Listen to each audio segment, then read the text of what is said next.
барои ҳама намуд бизнес аввал донишу малака лозим, дуюм ҳатман маблағ лозим. аз майдончаҳои назди ҳавлигӣ сар карда ҳар як ваҷаби онро бояд самаранок истифода барем. Меҳнати худро қадр кардан дар кор, ҳисоби китобро нағз бояд донистан дар кор, ки баъд банкрот нашавӣ.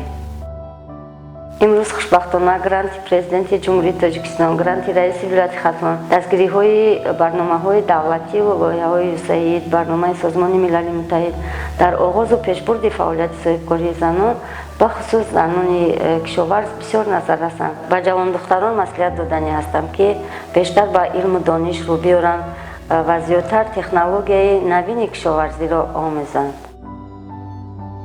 мардуми мо маҳсулотҳо ва технологияҳои навро бисёр душвор қабул мекунанд.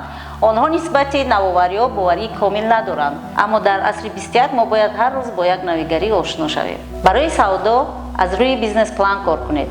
даромаду баромадатонро ҳисобу китоб карда тавонед. баъд шумо муваффақ мешавед.